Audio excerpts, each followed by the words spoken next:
Hey, how's it going everyone? My name is Kiri and today we're going to be talking about a Stamina Templar PvP build for the Murkmire patch. Yes, it's finally here. So this is going to be a dual-wield two-handed Stamina Templar medium armor, dual-wield main, and without further ado, let's go ahead and get right into it. It's got a little bit of an interesting twist for the survivability. Let's start off with the race. We are an orc. I usually choose the orc race. I think it's the best. It's got good mobility, it's got melee damage, it also has some health recovery, which isn't usually seen as a nice perk, but we are going to be taking full advantage of that for our build this time around. Some other good races that you can use if you don't have orc, or your character is already another race, or if you want to choose a different one. I think Redguard obviously would be a very good race. It's got very good sustain and high max stamina. That's a good all-around race as well. Argonian and Imperial are another two good races. Argonian just has really good sustain, some of the best in the game, and Imperial has an interesting little mechanic where if you jab or do melee damage, you can get a little bit of health or a little bit of healing back, and as well as having high HP. I'm sure you can make Breton, Khajiit, and even Wood Elf work. They have some interesting perks as well, such as crit or health. Those I'm sure you can make work as well. So let's get into the Mundus Stone. First of all, we have 64 into stand, but here the Mundus Stone we're using is the Steed Mundus Stone. What? We're not using the Warrior Mundus Stone. That's right. And we're using this for the movement speed. As some of you might already know, the Essence of Immovability, aka the Speed Pot, was nerfed in the Murkmire patch. It now does 16 seconds. It now grants 16 seconds of Major Expedition instead of the full 45, which means you, in the past, you could have full 100% uptime on Major Expedition, and now it's brought down to about 33%. So these potions are pretty gutted. Rest in peace. Can we get an F in the chat for Essence of Immovability? You know, we did lose some mobility, but we're going to go ahead and get that right back through different factors in our build, and one of them being the Steed Mundus Stone. The new potions that we're going to be using is Tripods. We'll talk about why we use these potions in a second. So the Steed Mundus Stone, which also gives a little bit of health recovery. Again, we are an orc. We're taking full advantage of this. And similarly, we are using Artaeum Takeaway Broth, which is the gold food. It's like a better Dubious, it's a little expensive. It gives max health recovery, max stam, and stam recovery. So again, we see that health recovery pop right up again. So that's going to be the interesting part of the build. This is how we reach our survivability. Next, we're going to go into the sets. As you can tell from my character, I'm wearing two-piece Bloodspawn, both impenetrable. I'm going to run pretty much all triglyphs in this build. The next set is going to be Clever Alchemist. We have 5 pieces on back bar and 5-piece Automaton on the jewelry and on the body. And finally, on the front bar, we have 2 Master Dual Wield, 1 dagger, 1 axe. Now the traits on these are all impenetrable. Usually that's what you want to go with in PvP. All triglyphs with the exception of 2, but you do want at least 5 triglyphs to reach a sufficient amount of HP. We don't have a defensive set, so we want a little bit more HP than usual, so we don't get one shot and we can tank a little bit more. And finally, the traits on the jewelry and weapons. The jewelry is 1 swift and 2 infused. Again, we lost Major Expedition, but we're getting our mobility through swift and the Steed Mundus Stone, as well as an interesting CP passive called the Windrunner, which gives us 2% more speed, and again, complementary health recovery, 10% when sprinting. So we're getting a lot of health recovery bonuses, and that's going to be an important factor of the build. Different parts of the build are going to complement other parts of the build. So 1 swift, 2 infused, and for the jewelry, or rather for the weapons, Master Dual Wield and double infused. Now notice we don't even run Nern on the main hand, and the reasoning for this is there's been a few changes to the enchants in the Murkmire patch. There's been some that have been revoked, but in overall, ZeniMax has made enchants a lot more responsive, a lot more reliable. In the past, if you were to go up to a target and you were rending them, Rending would usually only proc your offhand or sometimes would proc your main hand, but now it's pretty reliable. Rending does that 1-2 initial hit, so it'll proc both your glyphs on that initial hit. Now the bleed, which ticks every 2 seconds, does not proc your glyphs anymore. It used to, PTS, etc. It no longer does that. That's okay. That's what we're dual wield main, so we can light attack weave or heavy attack weave and use skills like Rending, like Steel Tornado. Steel Tornado is also another weapon ability. The initial damage, it can proc Twin Blade and Blunt, but it also procs your glyphs, so you're procking your glyphs every time you spend. We have double infuse to cut down that cooldown. It goes from 5 seconds down to 2.5 seconds. So we're running Oblivion and Disease, which are, I feel like, in my opinion, the best glyphs, and the Absorb Stam on the back bar, which is my third favorite, and Defending trait. Now, we usually want Oblivion as a staple to our build. It's our bread and butter enchant, but I feel like almost equally as strong is the Disease glyph, because not only does this do damage, it also has a 20% chance to proc Major Defile every time it procs, basically. So every 2.5 seconds, you're doing about 3,000, a little bit less than that, damage, and you're getting a chance to proc Major Defile, which is our only source as a Stamina Templar to Major Defile. It's our only access to it. So while you can run Nern main hand and a weapon damage enchant, for example, if I were to pop that on there, we would get a lot more weapon damage and a lot higher tooltips. Like our Dawnbreaker would hit, it would look like it hit harder on our skill bar, etc. But in reality, I feel like because the enchants are so strong, you're actually getting overall more damage with these enchants, as well as access to Major Defile. Now, we're gonna split this build up, or we're gonna split this build video up into a few different sections, and we're gonna be talking about the mobility of the build, we're talking about the damage, the survivability, and the sustain, and finally the CP. So let's go ahead and get right into that. So first of all, we're going to be talking about the damage. Now, as I mentioned earlier, you can run Nern with a weapon damage enchant, or you can run Infused as your main hand with a Disease enchant. Now, your offhand is almost always going to be Infused Oblivion damage. So we're running Clever Alchemist and we're running Automaton, so that's going to give us nice burst damage. But in sustained damage really comes from the Rending, the bleeds, and the glyphs that are proccing as you're doing your rotation. If we were to run Nern with a weapon damage enchant, overall our weapon damage would jump a lot higher. Proc our weapon damage glyph, and our weapon damage goes up to 5.3k. Now this is not considering Automaton, which gives you another 400 weapon damage, and it also benefits from weapon damage passives such as 15% from medium armor, 6% from being a Templar. So in reality, this isn't 400 weapon damage, this is more like 500.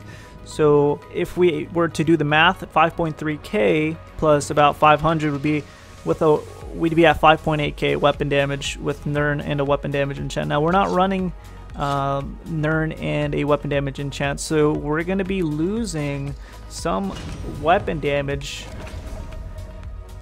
Here we are at 4.5k plus Automaton, which is about 5k total. We're losing about 7k weapon damage, 8k weapon damage, or not 7k, 700 weapon damage or 800 weapon damage. And in turn, we're getting access to Major Defile, and we're getting actual glyph procs every 2.5 seconds, which is equal to damage. So there's two different ways of running it, in my opinion, and really my preference. I feel like the double infuse is going to be the way to go.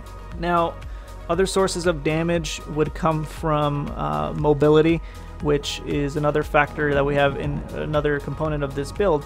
I feel like this is the patch where you can land your jabs a lot easier, you can land your light attacks, you can land your heavy attacks a lot easier.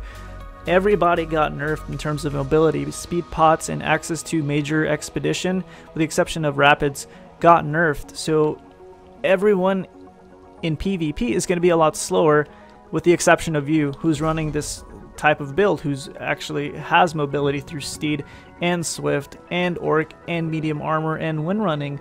So you're going to be able to connect your light and heavy attacks and your jabs and overall your damage skills, which is going to be equal to offensive damage.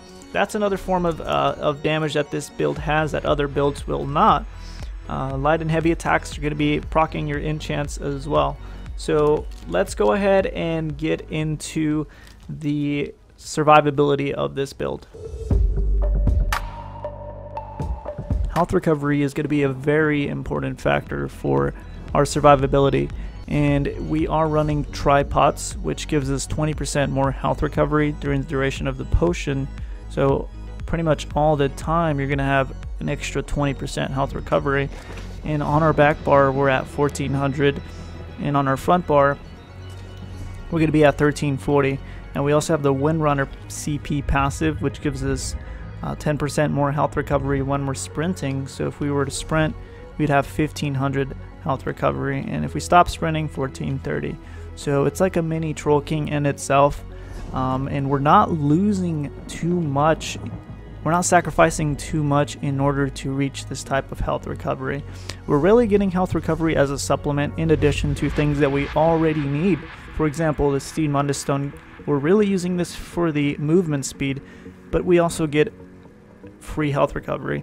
The Artanian food, we're using this for the max health and the stamina and stam recovery, and we get free health recovery from that. The tripods, we're using this for the magicka stamina and the healing, and we get health recovery from that. Orc as well gives us 20%. We're not using it for we're using it for the melee damage and the movement speed, but we also get 20% health recovery there. The Windrunner passive, which I just showed you, we use that for the movement speed. Repentance we use for a little bit of healing and mainly for the stamina recovery and sustain, and we also get 10% more health recovery there, as well as wearing 511. We're using that for the Undaunted, and we also get 4% more health recovery from the heavy armor piece that we're wearing there. So all in all, we're not really sacrificing much of anything in order to reach that health recovery. We're just getting it from the choices that we made for race, food, mundus, etc., etc. So another factor of survivability that we have is magicka sustain. If you have a lot of magicka sustain, you can purify a lot more, which in turn makes you a lot harder to kill. How do we reach that magicka recovery, or how do we reach that good magicka sustain in this build? Well, we're running triglyphs, which gives us magicka restored, and restoring focus was changed to it now costs stamina. So all your magicka is now dedicated to solely extended ritual. It doesn't have to compete for magicka between the two skills. It's just magicka. I mean, it's just extended ritual that costs magicka in all your bars. Again, tripods are giving you some magicka back every 45 seconds. If we do the math, it gives you about 390 magicka recovery. In addition, it also gives you 20% more magicka recovery. We're wearing one light armor piece, so that's going to give us 2% cost reduction on our magicka abilities, 4% more recovery, and we get 10% more recovery when we're sprinting, so Windrunner passive. So again, we're going to have really good stamina, magicka sustain, and our max magicka is going to be relatively high at 12k because of those triglyphs. Now let's talk about my favorite subject, and that is mobility. How are we getting that mobility? Well, if we took a look on the top left, this is an add-on that shows you how quick we are going in terms of percentage. This UPS, we can ignore that. We're just looking at the percentage. Now 100% would be no buffs added to movement speed. Since we have a few buffs, we're moving at almost 120% movement speed while we walk around. When we're running, the cap is at 200%. We're at 179, 178 when we're running. So we're 20% from the cap. We're still relatively very mobile. How are we reaching that mobility?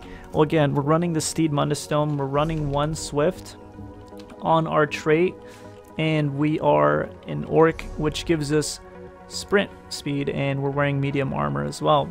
So here, Orc gives us 10% more movement speed, and wearing 5 pieces of medium armor gives us an extra 15% movement speed in medium, and finally the Windrunner passive here, 2% more movement speed. But it's not all about movement speed for mobility. Another factor that we have to consider would be if you're rooted and snared, you can't really outrun the snares and roots. You need a form to get you need a way to get rid of those snares and roots.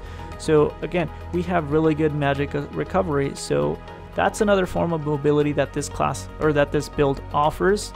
And shuffle was recently changed, so it now costs less stamina, so we can spam this skill a little bit more than the previous patches because it costs so much less. These two skills are going to be giving you that root and snare immunity as well as light armor. Interestingly enough, in the Murkmire patch, light armor now gives resistances to the effectiveness of snares, and it reduces the cost, so it gives you a little mini well fitted as well to your light armor for each light armor piece that you're wearing. So if we look at our stamina recovery for this build, we're sitting at 1375, and our front bar, which has no repentance, it's at 1279, which on paper both numbers look relatively small. But let's think about what changed this patch. Well, in the Murkmire patch, we have the new restoring focus, which again costs stamina, but it also restores some stamina to you every second. Well, if you do the math on how much it restores over 20 seconds and the initial cost of it, on average, it's going to give you about 400 stamina recovery. So if we go back and look at our numbers once again, our stamina recovery in reality is not 1375. We add an additional 400, and we're sitting at about what feels like almost 1800 recovery on our back bar, and on our front bar we have almost 1700 recovery with the new rune. In addition to that, we had a change to the repentance skill, which makes it a lot more reliable.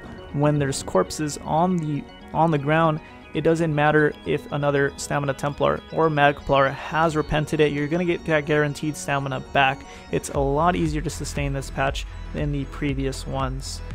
We are also running a absorb stamina glyph on the back bar, which is our two-handed, so if you need some stamina back, you can heavy attack on your two-handed, weave some skills in, and you're getting that heavy attack, restore stamina back, and you're proccing your absorb stamina glyph.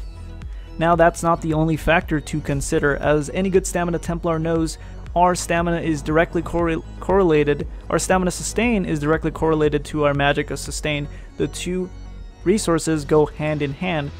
For example, if you're taking a lot of incoming damage and you would like to dodge roll, or you would like to heal with a vigor, you'd like to block that incoming damage, anything like that, instead, which all cost stamina, instead what you can do is you can use your magicka to mitigate or survive instead of using your stamina. So usually you're using the resource that has the most, and you can trade off between the two. The more magicka sustain you have, the better stamina sustain you're gonna have as well, and that goes for most classes, not just stamina templar, but this is the one that we're talking in particular. So since we have really good stamina magicka sustain, then in turn we're gonna have really good magicka sustain. You won't run dry with this build, is what I'm trying to say. Now that we got most of that out of the way, let's go ahead and finally get into the CP. Let's start with the blue tree, the most important tree.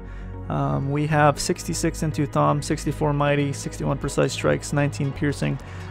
These two skills, or these two CP points here, are going to be affecting pretty much all your skills, while Thaumaturge really only affects some of them, like Jabs, your Rending Bleed, your Axe Bleeds, your Dawnbreaker Dot, and Master at Arms is going to be affecting, again, some of your skills. Dawnbreaker initial damage, light attack, heavy attacks, Steel Tornado, things like that. And Piercing is not going to be affecting your bleed damage since that ignores resistances, and your Burning Light damage does not benefit from penetration. So just a couple things to keep in mind. That's why you put so many points into here and not so many points into something like Piercing. And finally, we only have 4 into Bless there. Now for the sustain tree, we have 1 into Siphoner just so we can get that debuff on the enemy.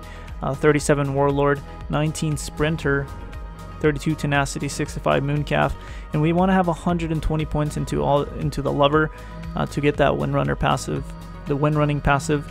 So we just put our points into healthy, which we could put it into Arcanist for magic recovery, but we already have decent magic recovery, and we have so many bonuses of health recovery that we might as well put it in here. And the rest, if you're running a weapon damage glyph instead of a disease, you don't need 45 points into Befal. But we are running a disease damage, which gives us a 20% chance to proc Major Defile every time it hits someone, so that's why we run some points into there. Some dodge rolling and shadow ward. And finally, the defensive tree, we have 73 into Ironclad.